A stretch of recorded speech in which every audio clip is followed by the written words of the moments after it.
Throughout the long river of human history, there have been many great figures whose lives and deeds have profoundly influenced generations. Yet, if we are to search for a leader remembered for faith, obedience, and courage, the name of Moses must hold a place of utmost importance. Moses was not only the deliverer of Israel, but also the chosen servant of God, who led his people out of slavery and toward the promised land. His life story spans nearly 120 years, covering for key stages: his upbringing in Pharaoh's palace, his shaping in the wilderness of Midian, the miraculous deliverance of the Exodus, and the 40 years of leadership in the desert.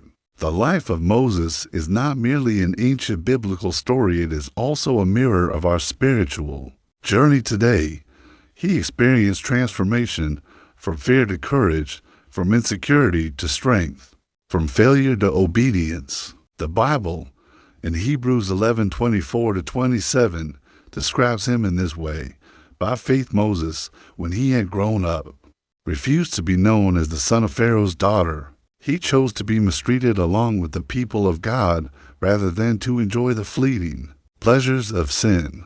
He regarded disgrace for the sake of Christ as of greater value than the treasures of Egypt, because he was looking ahead to his reward. By faith he left Egypt, not fearing the king's anger. He persevered because he saw him who is invisible. The life of Moses is a journey from the wilderness to the promise. His story reminds us that when we trust in God, even if the road is winding and uncertain, God himself will lead us to the land he has promised. Today, let us walk through the journey of Moses' life together, beginning with his birth, and receive the spiritual lessons hidden within the birth and deliverance. Amos's story of Moses begins in a time of great darkness. The Israelites were living in Egypt, and their numbers grew steadily. Pharaoh, fearing that the Israelites might become a threat, imposed cruel slavery upon them, forcing them to labor in the brickyards and fields day and night. Even more ruthless was his decree: every Hebrew baby boy was to be thrown into the Nile River to die. It was in such a setting that Moses was born. His parents saw that he was a fine child, and by faith they hid him for 3 months, Exodus 1-2, defying Pharaoh's command.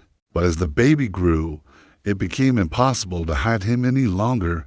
In an act of desperate trust, his mother made a small basket of papyrus, coated it with tar and pitch so it could float, and placed her infant son inside. She set the basket among the reeds along the bank of the Nile. What a bittersweet and hope-filled picture, a mother entrusting her child's life into the hands of God. She had done all she could. The rest depended wholly on God's providence, and God's hand indeed intervened. As the basket floated near the river bank, Pharaoh's daughter came to bathe. She noticed the basket and had it brought to her. When she opened it, she saw a crying baby. Filled with compassion, she said, "This is one of the Hebrew babies." Exodus 6. At that moment, Moses' sister Miriam stepped forward and cleverly offered to find a Hebrew woman to nurse the child. Remarkably, Moses was returned to his own mother, who raised him until he was weaned. Later, he was brought into Pharaoh's household, where he was adopted as the son of Pharaoh's daughter. She named him Moses, which means drawn out of the water. Moses' upbringing in Pharaoh's palace. Moses grew up in Pharaoh's palace, receiving the finest education the ancient world could offer. Acts 7:22 records, Moses was educated in all the wisdom of the Egyptians and was powerful in speech and action. He became skilled in politics, military strategy, culture, and law, all of which would one day serve God's greater purpose in leading Israel out of Egypt. Yet Moses never forgot his true identity. He knew he was not Egyptian, but Hebrew. He saw the suffering of his people and felt a deep sense of justice and compassion. One day, he witnessed an Egyptian beating a Hebrew slave. In anger, Moses struck down the Egyptian and hid his body in the sand. Exodus 11-12. This act became a turning point in his life. The next day, He saw the Hebrews fighting and tried to reconcile them, but one of them retorted, "Who made you ruler and judge over us? Are you thinking of killing me as you killed the Egyptian?" Exodus 14. Moses realized his deed was known. When Pharaoh heard of it, he sought to kill Moses.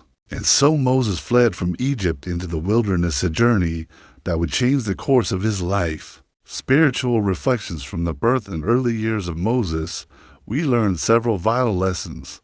1. God's protection surpasses human schemes. Pharaoh sought to destroy the Hebrew boys, but in the very Nile meant for death, God preserved Moses' life. The enemy's plans can never thwart God's purpose. Even when we feel surrounded and pressed on every side, we can rest in the truth that as long as God's hand is upon us, no power of darkness can steal his promises. 2. The faith of parents impacts the destiny of their children. By faith, Moses' parents entrusted him into God's care. Their courage not only preserved his life, but also set him on the path to become Israel's deliverer. Likewise, our faith and obedience can have lasting influence on our families and future generations. 3. God uses our past to prepare us for our calling. Moses' royal upbringing and education were not accidents. Though he became a fugitive, God shaped his experiences into tools for his future mission. In the same way, our past, whether marked by pain, failure, or blessing, can all be transformed in God's hands to serve his greater purpose. Part 2. The wilderness of Midian and God's calling. Moses flees to Midian when Moses killed the Egyptian and Pharaoh sought to kill him. He had no choice but to flee Egypt. He left behind the splendor and comfort of the palace and journeyed alone into the barren land. The Bible tells us that he sat down by a well in Midian. Exodus 15. The well became a place of transition.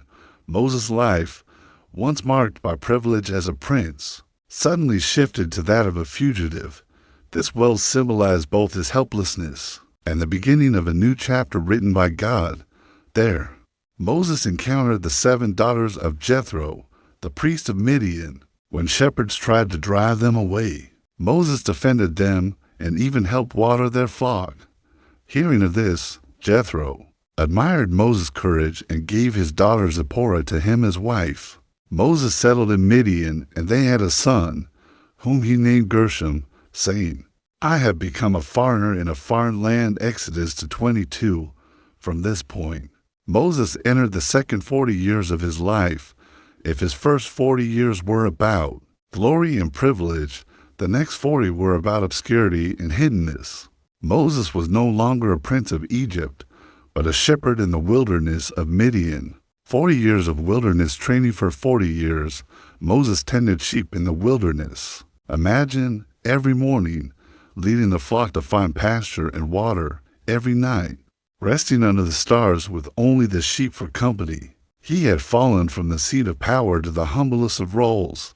For 4 decades, he accomplished nothing great in the world's eyes, but God was silently shaping him in Pharaoh's palace. Moses learned knowledge, authority, and leadership. But in the wilderness, God taught him patience, humility, and dependence. As someone once said, in the palace, Moses learned confidence. In the wilderness, he learned humility before God. He learned obedience. These hidden years remind us that God's calling is rarely fulfilled instantly. Often, he leads us into a wilderness season, stripping away pride, self-reliance, and impatience, so that he can prepare us for his work.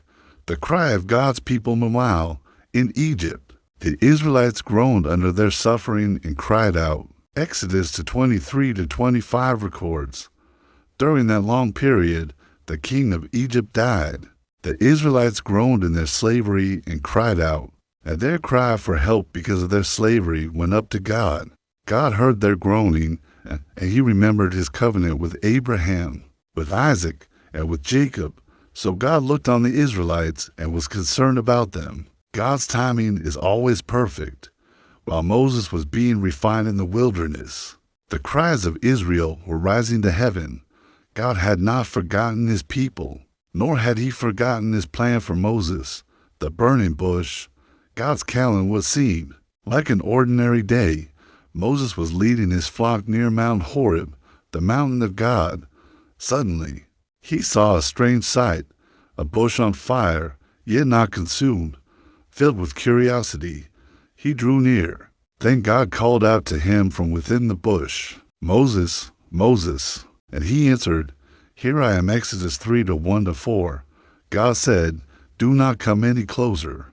Take off your sandals, for the place where you are standing is holy ground." Exodus 3-5. Trembling with fear, Moses hid his face, afraid to look at God. Then God revealed himself. "I am the God of your father, the God of Abraham, the God of Isaac, and the God of Jacob." Exodus 3-6. This declaration affirmed God's eternal existence and reminded Moses that the call he was hearing was part of the covenant established with his ancestors. God told Moses he had seen the misery of his people and heard their cries. He would rescue them from Egypt and bring them into a land flowing with milk and honey. Exodus 3:7-8. Closing parenthesis. Then came the staggering commission. "So now, go. I am sending you to Pharaoh to bring my people, the Israelites, out of Egypt." Exodus 3:10. Moses' hesitation and God's assurance faced with this divine call. Moses did not immediately agree. Instead, he revealed his deep fear and insecurity, offering excuse after excuse. "Who am I that I should go to Pharaoh and bring the Israelites out of Egypt?" Exodus 3:11. "Suppose I go to the Israelites and say to them, 'The God of your fathers has sent me to you,' and they ask me, 'What is his name?' Then what shall I tell them?" Exodus 3:13. "What if they do not believe me or listen to me?" Exodus 4:1. "Pardon your servant, Lord. I have never been eloquent. I am slow of speech and tongue." Exodus 4:10. Finally, he pleaded, "Pardon your servant, Lord. Please send someone else." Exodus 4:13. Moses' reluctance showed his brokenness. He was no longer the fiery young man who once struck down an Egyptian, but a humbled shepherd shaped by 40 years of obscurity.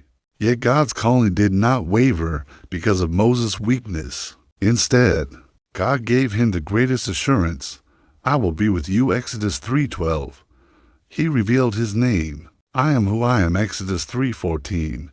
To strengthen Moses, God granted 3 signs. His staff would turn into a snake, his hand would become leprous and then be healed, and water from the Nile would turn to blood. These signs confirmed that God's power would accompany him. Finally, God also appointed Aaron, Moses' brother, to be his spokesman and helper. Spiritual reflections from Moses' wilderness years and the burning bush encounter. We learn several powerful truths. 1. The wilderness is God's school. God often leads his children into wilderness seasons to teach them stillness, waiting, and surrender. Moses' 40 years as a shepherd seemed wasted, yet it was God's deepest shaping. If you feel you are in a wilderness season, take heart. It may be God's preparation for your future calling. 2. Calling comes with weakness, but God's presence brings strength. Moses felt unworthy and inadequate, yet God did not replace him.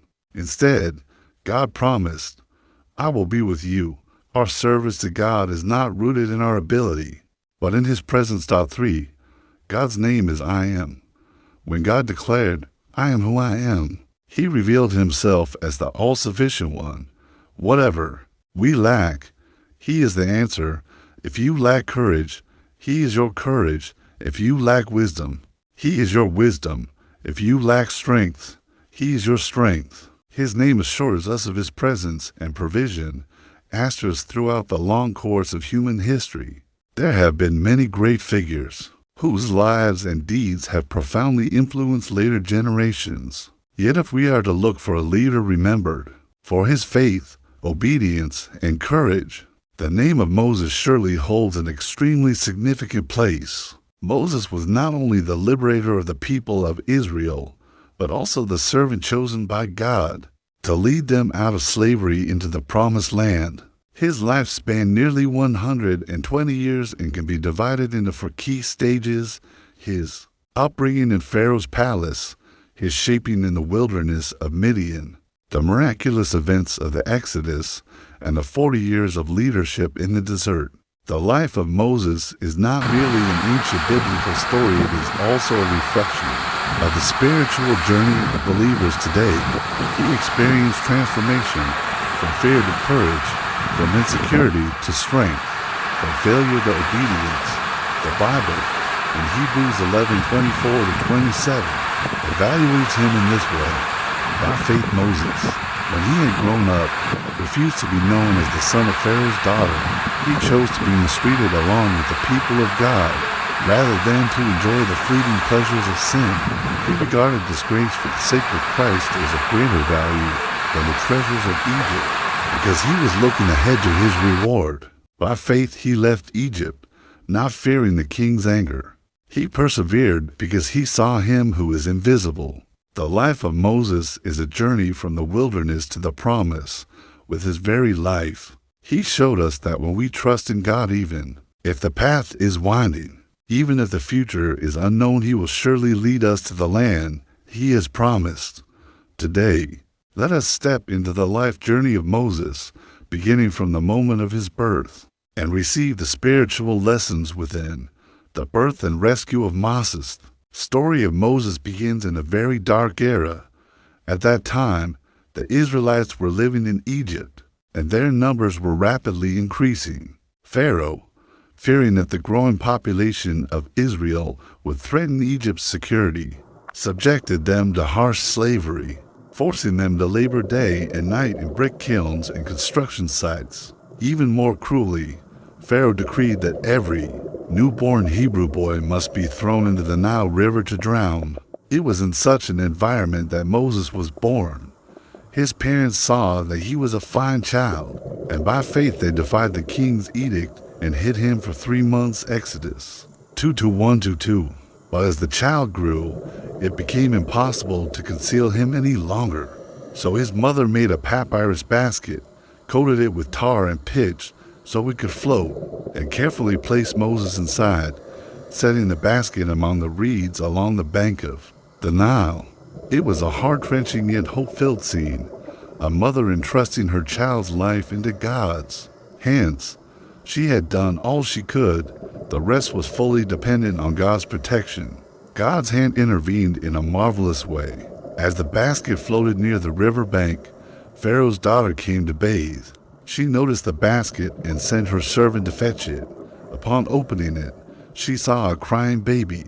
Moved with compassion, she said, "This is one of the Hebrew babies." Exodus 2:6. At that moment, Moses' sister Miriam cleverly stepped forward and offered to find a Hebrew woman to nurse the child. Thus, Moses was returned to his own mother to be nursed and cared for until he was weaned. Later, his mother brought him back to Pharaoh's daughter, who adopted him as her own son and named him Moses, meaning drawn out of the water. Moses, upbringing in Pharaoh's palace. Moses grew up in Pharaoh's palace and received the finest education the world could offer at that time. Acts 7:22 records, Moses was educated in all the wisdom of the Egyptians and was powerful in speech and action. He became well-versed in politics, military strategy, culture, and law preparations that, in human terms, would later equip him to lead the Israelites out of Egypt. Yet Moses never forgot his true identity. He knew he was not an Egyptian, but a Hebrew. Witnessing the oppression of his people, his heart burned with justice and compassion. The Bible recounts that one day, when he saw an Egyptian beating a Hebrew, he struck down the Egyptian and hid the body in the sand. Exodus 2:11-12. This incident became a turning point in Moses' life. The next day, he saw the Hebrews fighting and tried to intervene. But one of them retorted, "Who made you ruler and judge over us? Are you thinking of killing me as you killed the Egyptian?" Exodus 14. Moses then realized his deed was known. When Pharaoh heard of it, he sought to kill Moses, who fled. Egypt and began his long journey into the wilderness. Spiritual reflections, birth and early life of Moses leave us with several important lessons. God's protection surpasses human schemes. Pharaoh sought to destroy all the Hebrew boys. Yet it was in the same Nile River that God preserved the life of Moses. The enemy's plans cannot thwart God's purposes today. Even when we feel surrounded by difficulties, let us remember, as long as God's hand is upon us, no power of darkness can steal away his promises. Parents' faith can shape the destiny of their children. By faith, Moses' parents entrusted him to God. This not only preserved his life, but also enabled him to become the vessel through which God would deliver Israel. In the same way, our faith and obedience as believers can have a lasting impact on our families and future generations. God prepares our past for the sake of his future calling. Moses' education and upbringing in the palace were not accidental. Though he became a fugitive, God used his background and experiences to prepare him as a great leader in God's hands. Our past, even the painful or broken parts, can be transformed into blessings for the future. Part 4.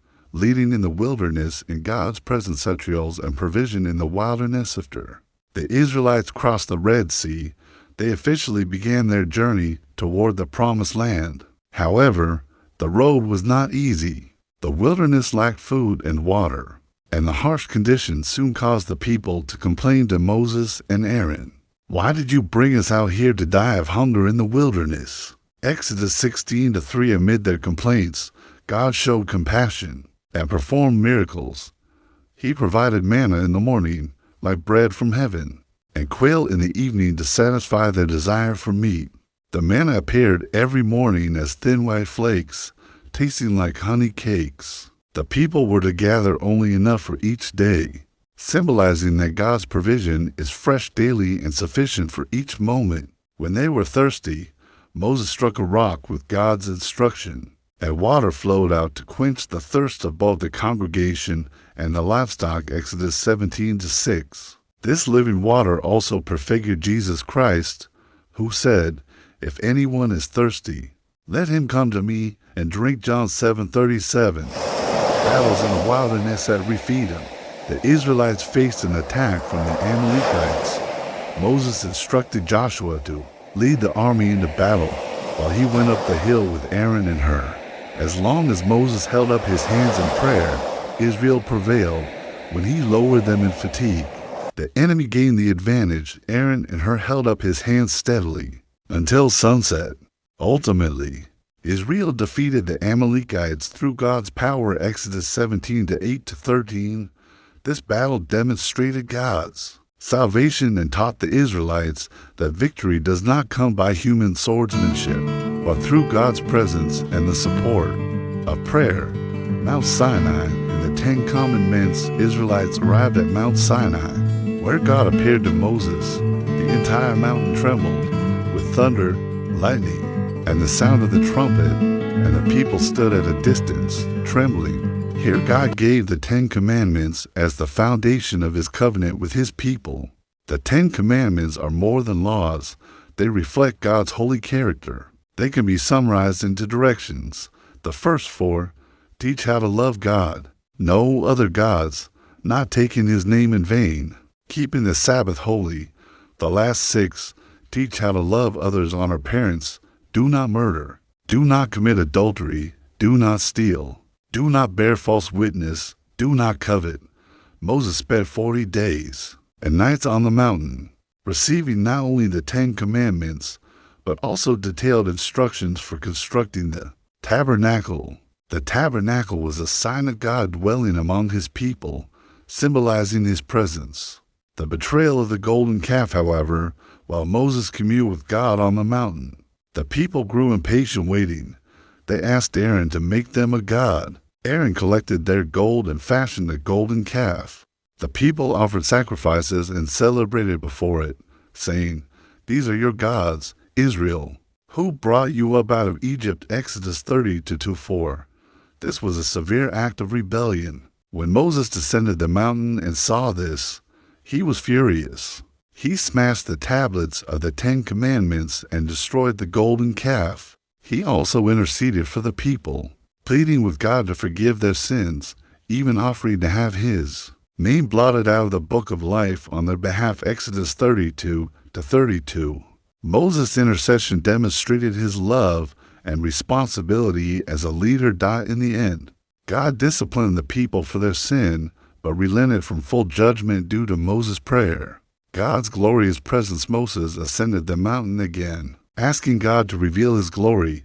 If I have found favor in your sight, please show me your ways, so that I may know you. Exodus 33-13. God promised, my presence will go with you, and I will give you rest. Exodus 33-14. God also allowed Moses to see a part of his glory and renewed the tablets. This time, when Moses came down from the mountain, his face shone from being in God's presence, and the people were afraid to look at him. Moses covered his face with a veil, only removing it when he entered the tabernacle to speak with God. Exodus 3:9-5. This experience reminds us, a true leader does not rely on personal power or intelligence, but continually draws near to God and is transformed by his glory. Spiritual reflections. Most leadership in the wilderness teaches us several important lessons. God is the provider in the wilderness. The manna and living water remind us that God is our provider not only in abundance, but also in scarcity. He gives daily sustenance and timely refreshment, teaching us to trust him every day. Prayer is key to victory. The image of Moses lifting his hands in prayer illustrates the power of intercession. Today, when we face spiritual battles, we too must lift our hands in faith and rely on prayer for victory. The law reveals God's holiness. The Ten Commandments are not just rules. They reflect God's character. They remind us to live a life centered on loving God and loving others, set apart as holy. God's glory transforms people. Moses' face shone because he drew near to God. Likewise, when we frequently enter God's presence and are filled with his word, our lives radiate spiritual glory, influencing those around us. Asterisk Part 5. Summary of Moses' life and spiritual lessons. Moses' weaknesses and failures. As a great leader, Moses experienced many moments of glory, yet the Bible does not hide his weaknesses. In a significant event, the Israelites complained again about the lack of water. God instructed Moses to speak to the rock to bring forth water, but in anger, Moses struck the rock twice and said to the people, "Listen, you rebels, shall we bring water out of this rock for you?" Numbers 20-10. Although water still flowed, God said to Moses, "Because you did not trust me enough to honor me as holy in the sight of the Israelites, you will not bring this community into the land I give them." Numbers 20:12. This was a major failure in Moses' life. Due to a moment of anger and disobedience, he lost the opportunity to enter the promised land. It reminds us that even spiritually great individuals can stumble because of emotions or lack of faith. Moses' final days. Although Moses could not enter Canaan, God allowed him to ascend Mount Nebo, from where he could see the land flowing with milk and honey. Moses saw the beauty of the entire land, but could only end his journey on the east side of the Jordan River. Deuteronomy 30 records, "Then the Lord showed him all the land from Gilead to Dan." Moses was 120 years old. His eyes were not weak, nor had his strength diminished. He died in God's embrace and was buried in the land of Moab, but no one knows his grave. Deuteronomy 30:2-7. The Bible evaluates him. Since then, no prophet has risen in Israel like Moses, whom the Lord knew face to face. Deuteronomy 30:10. Moses' final words and blessings in the last stage of his life. Moses blessed each tribe of Israel and reminded them to remain faithful and obedient to God. He continually emphasized that obedience brings blessing and rebellion brings curse. He also appointed Joshua as his successor to lead the people into the promised land. Moses did not enter Canaan, yet his life accomplished his mission, leading the people out of Egyptian slavery. establishing the law and laying the foundation of God's covenant with Israel. Spiritual lessons and 7 key principles. Mrs. Life reminds us that the spiritual journey has both peaks and valleys. The most important question is whether we are closely following God. Here are 7 spiritual principles we can learn from him. Obey God's calling. Moses initially hesitated, but eventually responded courageously. True success comes from obeying God's calling. No matter how weak we feel, God's power fulfills his plan. Rely on God's power. The miracles of the Red Sea, the rock bringing forth water, and manna from heaven all teach us that leadership depends not on human strength, but on complete reliance on God. Pray in times of difficulty. Moses often interceded for the people, even when they were rebellious. Prayer is the source of strength for spiritual leaders. Maintain a humble heart. The Bible calls Moses very humble. More than any man on the face of the earth. Numbers 12:3. He did not defend himself against criticism, but entrusted everything to God. Persistent teaching and leading. Moses continually taught the people the law and reminded them not to forget God's grace. This shows the patience and perseverance of a true leader. Learn from failure. Moses lost the privilege of entering Canaan due to striking the rock, but he did not abandon his mission and faithfully completed the final leadership tasks. Failure is not the end. It reminds us to rely more deeply on God. Live in God's presence. Moses' most precious trait was his longing for God's presence. He said, "If your presence does not go with us, do not lead us up from here." Exodus 33:15. Only God's presence enables us to truly enter the spiritual promised land. Conclusion. Mrs. Life. From the Egyptian palace to shepherding in the wilderness, from the miracle at the Red Sea to receiving the law at Mount Sinai, from interceding for the people to ultimately being unable to enter Canaan, was full of ups and downs. His life teaches us that true success is not measured by human eyes, but by fulfilling God's entrusted mission. Today, like Moses, we journey through our own wilderness experiences. God's calling, provision, law, and presence continue to guide us toward the spiritual promised land. May we, like Moses, remain faithful to the end, willing to be God's usable vessel even if we cannot see the full outcome. Closing prayer. Dear Heavenly Father, thank you for giving us Moses' life as an example. We see how he went from weakness to strength, from fleeing to obedience, all by your grace and presence. Lord, grant us a humble and obedient heart. Teach us to pray in times of difficulty, to rely on you in failure, and to glorify you in success. May we, like Moses, long for your presence and steadfastly walk the path you have prepared for us. In the name of Jesus Christ, Amen.